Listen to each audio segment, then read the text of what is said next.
हाँ जी, तो जो भी बच्चे क्लास 12 में हैं और वो बोर्ड का एग्जाम देने वाले हैं 2025 में, मतलब जो कॉमर्स के स्टूडेंट हैं, है ना, और वो पेपर सेलेक्ट करके रखे हैं बिजनेस मैथमेटिक्स एंड स्टैटिस्टिक्स, ठीक है। तो भाई एसबीपीडी ने मॉडल सैंपल पेपर पब्लिश किया है, ठीक है। तो उसका जो सैंपल पेपर 1 है उसका पार्ट ए हम डिस्कस करने वाले हैं, जिसमें 30 एमसीक्यूज हैं दिए हुए, ठीक है। सारे क्वेश्चन बहुत ही ज्यादा इंपॉर्टेंट है, इसीलिए मैं डिस्कस कर रहा हूं, ठीक है, ताकि जब आप बोर्ड का एग्जाम दीजिए 25 में, है ना, तो आपको काफी ज्यादा हेल्प मिले, ठीक है। तो चलिए 1 बाय 1 इन क्वेश्चंस को हम लोग डिस्कस करते हैं। पहला क्वेश्चन हमारे पास है, कहता है इफ ए बी सी, कहता है A B C are in AP, ये किस में है, एपी में दिया हुआ है, और एचपी में दिया हुआ है, क्या दिया हुआ है, बी सी डी, ठीक है ना। तो देखो ध्यान से, अगर एपी में है ए बी सी, मतलब तीनों के मतलब कॉमन डिफरेंस होगा। कैसा निकालते हैं, पता होगा, second term minus first term equals third term minus second term, वैसे निकालते हैं ना। तो b माइनस ए इक्वल सी माइनस बी होगा, ठीक है। अब इधर ध्यान दीजिए, अब हम लोग थोड़ा सा एचपी तरफ देखते हैं। एचपी में है तो ये क्या होता है, एपी का रेसिप्रोकल होता है, पहले इसको एपी में कन्वर्ट कर देते हैं, तो 1/b हो जाएगा, 1/c 1/d, ठीक है। और ये हो गया हमारा एपी। अब एपी हो गया तो कॉमन डिफरेंस, मतलब 1/c minus 1/b equals 1/d minus 1/c, ठीक है। इसको सॉल्व किया जाए, क्या होगा, नीचे b c, तो ऊपर जाएगा b माइनस c इक्वल्स क्या होगा, d c c minus d, ठीक है। यहां तक कोई समस्या नहीं आपको। तो अब आगे देखिए क्या करना है, यहां तक आ गया। अब देखिए थोड़ा सा समझिएगा, यहां पे b माइनस ए बराबर c माइनस बी है, ठीक है। इसको लिख सकते हैं क्या ऐसे, माइनस बाहर निकालिए, तो क्या हो जाएगा, b हो जाएगा माइनस बी और a हो जाएगा प्लस ए, ठीक है। माइनस को बाहर निकाल दिए, ठीक है। फिर माइनस इधर निकाले बाहर, तो माइनस सी हो जाएगा प्लस बी हो जाएगा। तो यहां से ये और ये हो गया कैंसल, ठीक है। अब इसको लिख सकते हैं, देखो तो माइनस बी प्लस ए का मतलब a माइनस बी लिख सकते हैं, equals minus C plus B को b माइनस सी लिख सकते हैं, है ना। तो अब इस इक्वेशन को देखिए, जहां b माइनस सी बटा बी सी दिया हुआ है equal to C minus D बटा डी सी है, सी सी कैंसल हो गया, क्योंकि डिनोमिनेटर में दोनों में कॉमन है ना। तो अब देखो ये b माइनस सी के जगह पर ये लिख सकते हैं क्या, a माइनस बी, बिल्कुल लिख सकते हैं, a minus B divide b equals क्या होगा, c minus D by D. Cross multiply कीजिए, क्या हो जाएगा, d into A minus B, तो d into A D minus B D equals B C minus B D, ठीक है। यहां से हमारा बी डी कैंसिल हो चुकी, इधर माइनस में बी डी इधर चला जाएगा तो प्लस हो जाएगा, तो माइनस प्लस खत्म हो जाएगा, फिर क्या बचा, A D equals B C. क्या ऑप्शन में है, बिल्कुल हमारा ऑप्शन नंबर 1 है, ठीक है। देखो आसानी से बना सकते हो क्वेश्चन को, स्टेप बाय स्टेप आपको देखने की आवश्यकता है, ठीक है। चलिए सेकेंड क्वेश्चन है, कहता है if M GM and HM are of two real positive quantities are A G H, मतलब ए का मतलब अर्थमेटिक मीन, जी का मतलब ज्योमेट्रिक मीन, एच का मतलब हार्मोनिक मीन, तो कौन सा फॉर्मूला सही होगा। डायरेक्ट क्वेश्चन दिया है फॉर्मूला से, है ना, इधर मिटाता हूं मैं, देखिए डायरेक्ट फॉर्मूला से दिया हुआ जी, ठीक है। बड़ा सिंपल क्वेश्चन है, इसका आंसर आपको तो मुंह पे याद रहना चाहिए। ज्योमेट्रिक मीन इक्वल्स होता है arithmetic mean into harmonic mean, ठीक है। तो जी स्क्वायर का रूट ये, तो जी स्क्वायर करेंगे तो क्या होगा, ए इंटू एच, कहीं है ऑप्शन में, बिल्कुल है, पहला number A H equals G square, ठीक है, कोई दिक्कत नहीं, आगे बढ़िए। कहता है N, question number 3, NP4 equals 360 दिया हुआ है, तो भाई n का वैल्यू निकालना है। तो NP4 आप लोग पढ़े होंगे फॉर्मूला, n का फैक्टोरियल बाय n माइनस 4 का फैक्टोरियल, ठीक है। इक्वल्स 360, है ना। क्या करेंगे, n into n minus 1 into n minus 2 into n minus 3 into n minus 4 का फैक्टोरियल यहां तक छोड़ देंगे क्योंकि नीचे हमारा वही है, n माइनस 4 का फैक्टोरियल इक्वल्स कितना 360। ठीक है, क्या होगा, n माइनस 4 का फैक्टोरियल कैंसल, n माइनस 4 का फैक्टोरियल कैंसल, बचा कितना n into n minus 1 into n minus 2 into n minus 3 equals 360। ठीक है, अब देखो ये कितना टर्म है इधर, एक टर्म, दो टर्म, तीन टर्म, चार टर्म, तो ये जो 360 है ना, इसको चार पार्ट में बांटना है, प्रोडक्ट के रूप में, मल्टीप्लाई के रूप में, और वो किस तरह होना चाहिए, डिक्रीज करता हुआ, जैसे n है तो n माइनस 1 एक ही घटा है ना, n माइनस 2 दो घटा है, उसी तरह घटते हुए होना चाहिए। क्या होगा देखो तो, n into n minus 1 into n minus 2 into n minus 3 क्या होगा, अगर हम इसको लिखें 6 इंटू 5 इंटू 4 इंटू 3 कितना हो, देखिए तो 6 5 जा 30, 30 4 जा 120, 123 जा 360 हो गया ना। अब यहां से आप मिला लीजिए, n बराबर 6 लिखो, चाहे n माइनस 1 बराबर 5 लिखो, चाहे n माइनस 2 बराबर 4 लिखो, या फिर n माइनस 3 बराबर 3 लिखो, आपका वैल्यू क्या आ रहा है, n बराबर 6 ही आएगा। तुम्हारा आंसर क्या होगा, सी नंबर 6। ठीक है, चलिए उसी प्रकार से सेम क्वेश्चन हमारे पास अगला दिया हुआ है।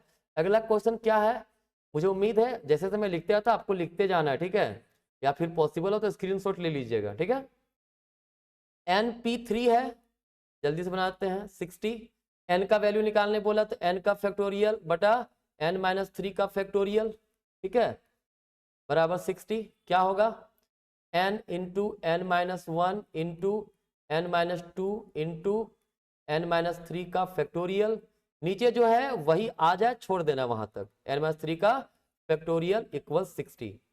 ठीक है, क्या करेंगे इसको हम लोग, n माइनस 3 का फैक्टोरियल, n माइनस 3 का फैक्टोरियल कैंसिल हो गया, बचा कितना, n into n minus 1 into n minus 2 equal 60। ठीक है, अब आपको क्या करना है, तीन टर्म है ना, तो ये 60 को तीन टर्म में बांटना है। क्या होगा, 60 को तीन बार में बांटे तो लिख सकते हैं 5 इंटू 4 इंटू 3। देखो चूंकि n के बाद n माइनस 1 एक यूनिट घट रहा है, तो ये एक यूनिट घटना चाहिए, फिर n माइनस 1 से एक यूनिट घटा तो 4 से एक यूनिट घटना चाहिए, मतलब एक साथ डिक्रीजिंग होना चाहिए। ठीक है ना, तो क्या होगा, n इक्वल्स क्या हो गया हमारा आंसर 5, n बराबर 5 लिखो इस पर, चाहे n माइनस 1 बराबर 4 लिखो, या फिर n माइनस 2 बराबर 3 लिखिए, आपका n का वैल्यू कितना आएगा, 5 आएगा। ठीक है, तो ऑप्शन बी हमारा करेक्ट आंसर है। हाँ, जो आपका ये मॉडल सैंपल पेपर आया है उसमें कुछ क्वेश्चंस में मिस्टेक, आंसर में मिस्टेक भी दिया हुआ है, तो आप उतना मैनेज कीजिएगा। ठीक है, चलिए पांचवा नंबर डिटर्मिनांट का है, कहता है क्या होगा डिटर्मिनांट का वैल्यू, डिटर्मिनांट क्या दिया हुआ है भाई, एक्स स्क्वायर एक्स 5x और 5, है ना, यही हमारा एलिमेंट है, क्या है, x square x 5x 5। Solve कैसे करते हैं, इन दोनों को मल्टीप्लाई करेंगे, डायगोनल को, एक्स स्क्वायर इंटू 5 तो 5x स्क्वायर, और फिर इधर इसको मल्टी माइनस कर देंगे तो x इंटू 5x, ये भी 5x स्क्वायर हो गया, क्या हो गया, 0। Option number A, this is 0 correct answer. ठीक है, इजी क्वेश्चन है ना। चलिए आगे देखिए, छठा नंबर क्वेश्चन है, कहता है x 5x x बराबर 24 है। देखो ये एक्चुअली में मैट्रिक्स का फॉर्म नहीं होना चाहिए था, डिटर्मिनेंट का फॉर्म होना चाहिए था। ठीक है, तो मैंने कहा ना थोड़ा बहुत गलतियां भी है, तो उतना इग्नोर कीजिएगा, मैं आपको क्लियर कर दे रहा हूं।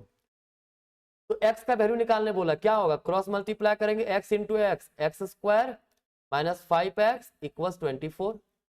क्या इसको लिख सकते हैं, x square minus 5x minus 24 equal 0। अब फैक्टराइज कीजिए, वो तो सिंपल है, x square minus 8x plus 3x minus 24, ये फैक्टराइजेशन होगा। देखो फैक्टराइजेशन तो मैं भी नहीं सिखा पाऊंगा, अगर कहिएगा तो बाद में वीडियो बना दूंगा, बट फैक्टराइजेशन इसी प्रकार से होता है। ठीक है, अब क्या होगा, x minus 8 plus 3x minus 8 equal 0।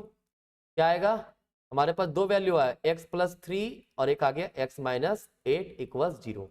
ठीक है, क्या होगा इससे यहां से वैल्यू x बराबर -3 एक वैल्यू आएगा, एक वैल्यू कितना आएगा हमारा x बराबर 8 आएगा, क्योंकि x + 3 बराबर 0 कीजिए तो x इक्वल्स -3, x - 8 कीजिए बराबर 0 कीजिए तो x बराबर 8 आएगा। ठीक है, तो हमारा कहीं है 8 और -3, हाँ पहला नंबर ऑप्शन में, ठीक है ना।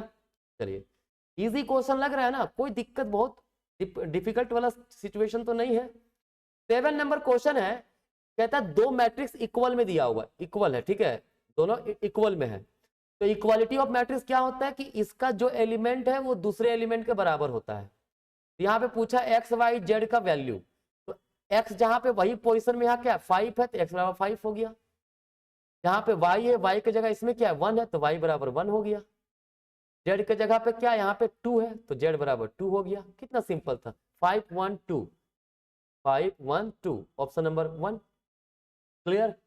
अब हमारे पास 8 नंबर क्वेश्चन है, ए का इनवर्स निकालना है। तो सबसे पहले ए का डिटरमिनेंट निकाल लेते हैं। क्या होगा डिटरमिनेंट, 3 × 1 3 माइनस 3 × 2 -6 बराबर कितना आ गया -3। ठीक है, ये डिटरमिनेंट का वैल्यू आ गया हमारा। अब डिटरमिनेंट निकालने के बाद हम लोग क्या करेंगे, कोफैक्टर ऑफ ए निकालते हैं। कोफैक्टर ऑफ ए, इसको लिखते हैं इस प्रकार से a11 a12 a21 a22, 4 निकलेगा। ठीक है, तो a11 का मतलब क्या हो गया, a11 मतलब इस एलिमेंट की बात कर रहे हैं, पहला एलिमेंट का, तो इसका रो कॉलम कैंसिल करो, 1 बचा, इसको 1 लिख दीजिए। ठीक है, क्लियर है। अब क्या हुआ, a12 मतलब इसकी बात कर रहा है, तो a12 है ना, सबसे पहले माइनस का साइन दीजिए, प्लस माइनस फिर प्लस फिर माइनस। ठीक है, प्लस माइनस 2/2 है ना, हाँ, तो इसमें प्लस माइनस माइनस प्लस ऐसे होगा। ठीक है, अब देखिए a12 है, माइनस ले लिया, इसका रो कॉलम कैंसिल, बचा 3 तो -3 हो गया। अब हम लोग बात करें किसका, अब हम लोग बात करेंगे a21, ये एलिमेंट, इसका रो कॉलम कैंसिल, बचा कितना 2, ये भी माइनस में लिखाएगा। ठीक है, और फिर a22 हमारा क्या होगा, हम इसकी बात कर रहे हैं, इसका रो कॉलम कैंसिल, बचा कितना 3, यहाँ पे 3 आ जाएगा। क्लियर है। तो देखिए ध्यान दीजिएगा, कोफैक्टर ऑफ ए हमारा निकल गया, क्या निकला यहां से, कोफैक्टर जो आया, कोफैक्टर कितना आया है 1 -3 -2 और 3। ठीक है, अब यहां से आपको एडजॉइंट निकालना है, adjoint of A. Adjoint of A क्या होता है, कोफैक्टर का ट्रांसपोज। क्या होता है, कोफैक्टर का ट्रांसपोज, मतलब इसका पहला रो 1 -3, उसको पहला कॉलम बना दीजिए, और दूसरा रो जो है दूसरा कॉलम बन जाएगा। ठीक है, अब ए इनवर्स का फॉर्मूला होता है 1 डिटरमिनेंट इंटू एडजॉइंट ऑफ ए, मतलब 1 डिटरमिनेंट कितना -3 है, इंटू एडजॉइंट ऑफ ए कितना 1 -2 -3 3। क्या होगा, अब इसको अंदर मल्टीप्लाई करिए, 1/-3 इंटू 1 क्या हो जाएगा -1/3, इधर -1 कैंसिल 2/3, इधर 1 बचेगा, इधर -1 बचेगा, तो -1/3 2/3 1 और -1, option number A, this is the correct answer. ठीक है, इजी क्वेश्चन हमारा ये भी है। चलिए 9 नंबर है, कहता है सेट है हमारे पास ए, इसका ए और बी है ना, इसका सबसेट क्या होगा, एक फाई तो सबका सेट होता है। ठीक है, फाई जो है, फाई एक ऐसा सेट है जो किसका है, इसका सबसेट होगा। क्लियर, एक हमारे पास क्या है, उसके बाद एक हमारा ए आएगा सबसेट, एक हमारा बी आएगा इसका सबसेट, और एक आएगा ए और बी, ये 4 इसके सबसेट हैं। ठीक है, कहता है which is not set subset of A, तो पहला ए 0, ये तो होगा नहीं, खत्म, यही आंसर होगा। ये तो सबसेट है, ये भी सबसेट है, ये भी सबसेट है। क्लियर, क्योंकि 0 नहीं ना, 0 एक एलिमेंट नहीं है ना सेट ए में, तो वो उसका सबसेट हो ही नहीं सकता है। ठीक है, नेक्स्ट क्वेश्चन कहता है if A is a set of letter of the word EAT, EAT से बना है एक सेट, मतलब EAT ये एक सेट है। सेट जब लिखेंगे ना कोई वर्ड का, सबको कॉमा से सेपरेट करते हैं। ठीक है, तो ए हो गया है ना। Which of the following is true, सही कौन सा है, E बिलोंग्स टू ए, बिल्कुल सही है। A बिलोंग्स टू ए, नहीं, देखो यहां पे E बिलोंग्स टू ए लिख सकते हैं, A बिलोंग्स टू ए लिख सकते हैं, T बिलोंग्स टू ए लिख सकते हैं। ठीक है, लेकिन उल्टा नहीं लिख सकते हैं। क्लियर, ए जो हमारा ये है ना, इससे बिलोंग नहीं करता है, ये ए एलिमेंट है वो इससे बिलोंग करता है, ठीक है ना। तो दूसरा गलत है, T does not belong to A, गलत है, टी तो बिलोंग करता है ए से, टी बिलोंग्स टू ए। फिर ए टी बिलोंग्स टू ए, नहीं, ए सेपरेट बिलोंग करता है ए से और टी सेपरेटली बिलोंग करता है ए से, ए इंटू टी नहीं, ये भी गलत, हमारा सिर्फ ऑप्शन नंबर 1 करेक्ट होगा, ठीक है।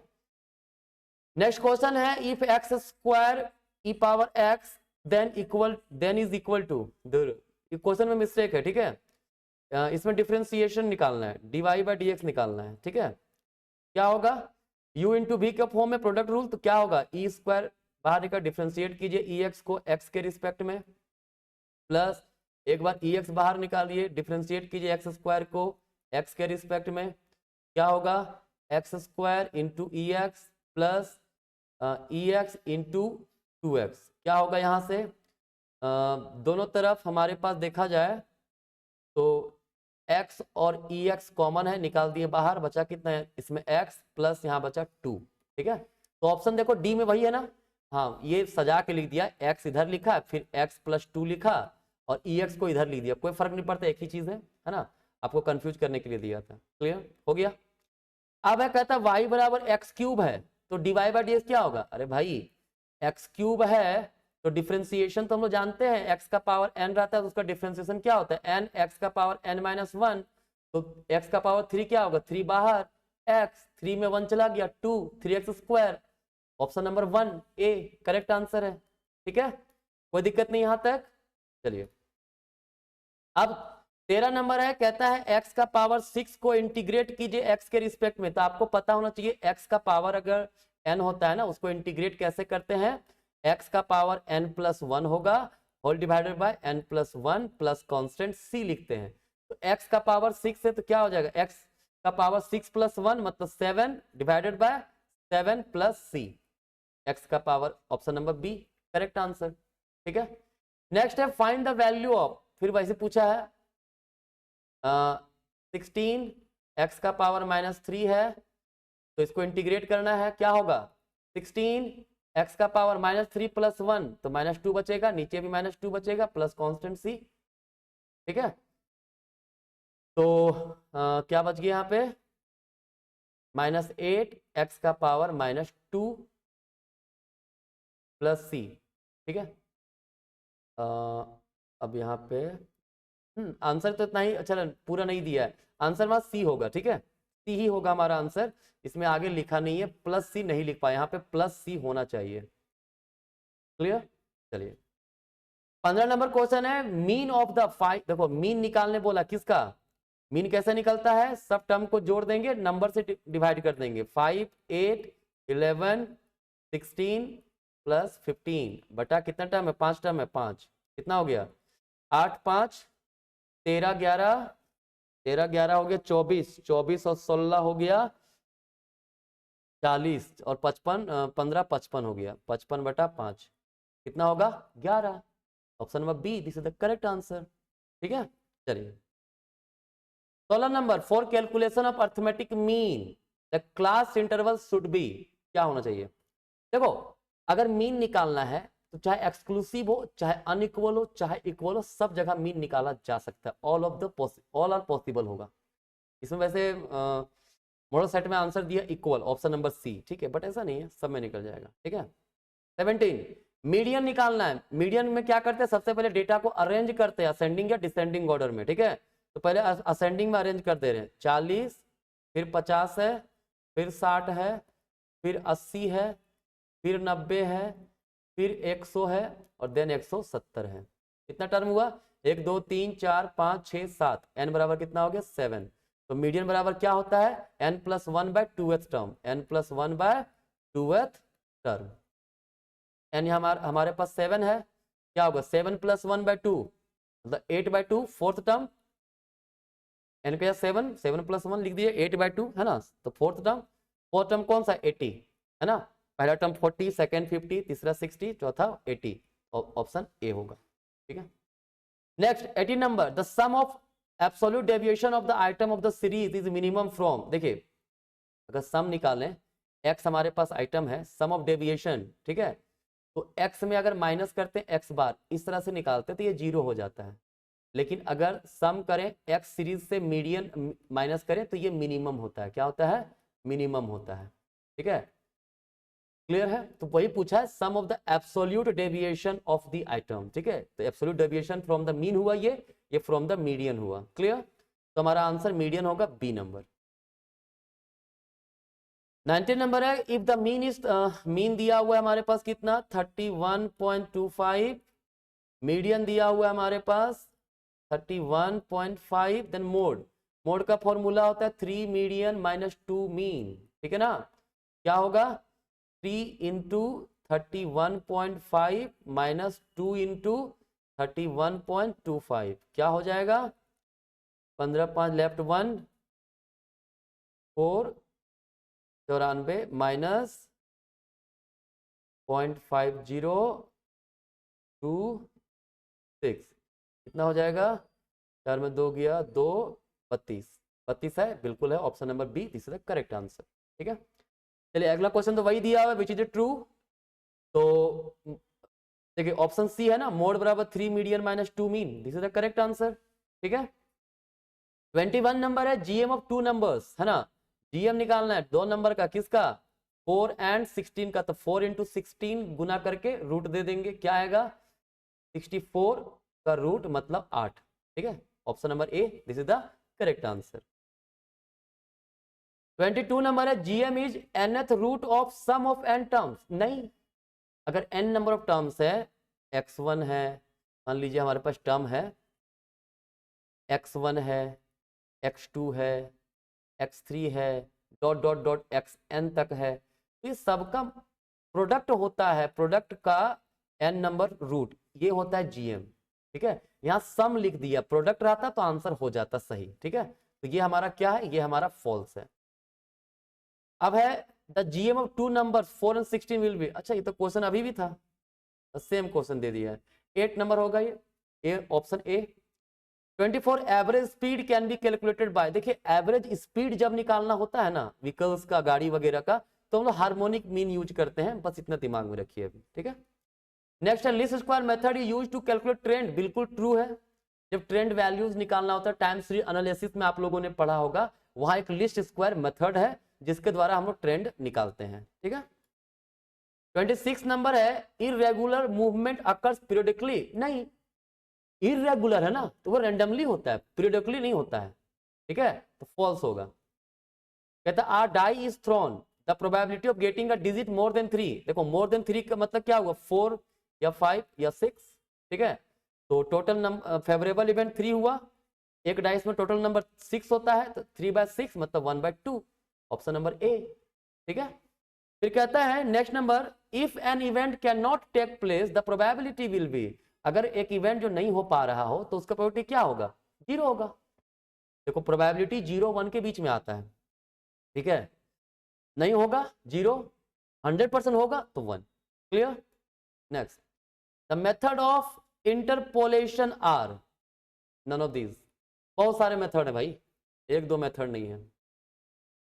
गिव्स द, नेक्स्ट है gives the forecast of the future, देखो एक्स्ट्रापोलेशन जो है ना ये फ्यूचर फोरकास्ट करता है, और इंटरपोलेशन जो पास्ट के बारे में बात करता है। ठीक है, तो हमारा आंसर ए होगा एक्स्ट्रापोलेशन। तो आप लोग कमेंट जरूर कीजिएगा, बताइएगा कैसा रहा आपका ये अनुभव यहाँ का आपको पढ़ने का। ठीक है, मैंने देखो पूरा डिटेल में तो हर क्वेश्चन को नहीं जा सकता, चूंकि भी मैं एमसीक्यू डिस्कस कर रहा हूँ, ये मॉडल से डिस्कस कर रहा हूँ, ये सोचते हुए कि आपको थोड़ा बहुत नॉलेज पहले से होगा।